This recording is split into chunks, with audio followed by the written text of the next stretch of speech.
Now at that time Judith heard thereof, which was the daughter of Merari, the son of Ox, the son of Joseph, the son of Ozel, the son of Elsia, the son of Ananias, the son of Gideon, the son of Rapham, the son of Achito, the son of Eliu, the son of Eliab, the son of Nathaniel, the son of Samael, the son of Salasadel,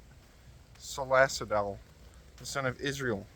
And Manasseh was her husband, of her tribe and kindred, who died in the barley harvest. For as he stood overseeing them that bound sheaves in the field, the heat came upon his head, and he fell on his bed, and died in the city of Bethulia. And they buried him with his fathers in the field between Dotham and Balamal. So Judith was a widow in her house 3 years and 4 months.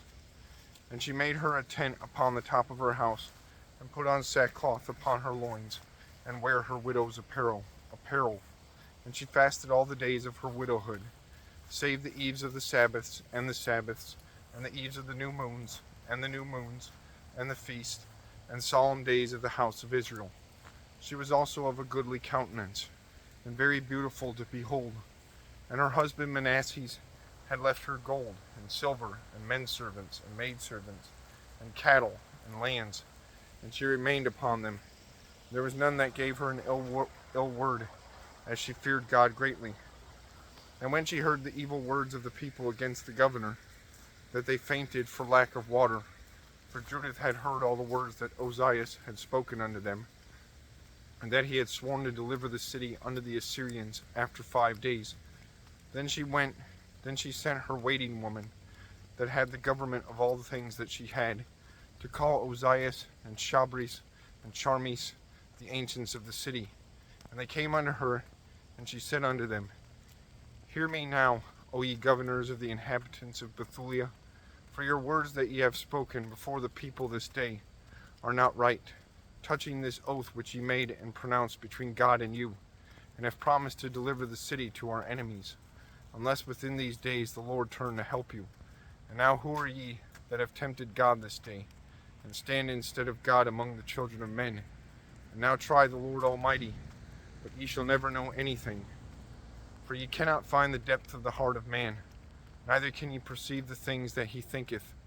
Then how can ye search our God, that hath made all these things, and know his mind, or comprehend his purpose? Nay, my brethren, provoke not the Lord our God to anger. For if he will not help us within these 5 days, he hath power to defend us when he will, even every day, to destroy us before our enemies. Do not bind the counsels of the Lord our God, for God is not as man, that he may be threatened, neither is he as the Son of Man, that he should be wavering. Therefore let us wait for salvation of him, and call upon him to help us, and he will hear our voice, if it please him. For if there arose none in our age, neither is there any now in these days, neither tribe, nor family, nor people, nor city among us, which worship gods made with hands, as hath been aforetime, for the which cause our fathers were given to the sword, and for a spoil, and had a great fall before our enemies. But we know none other God, therefore we trust that he will not despise us, nor any of our nation.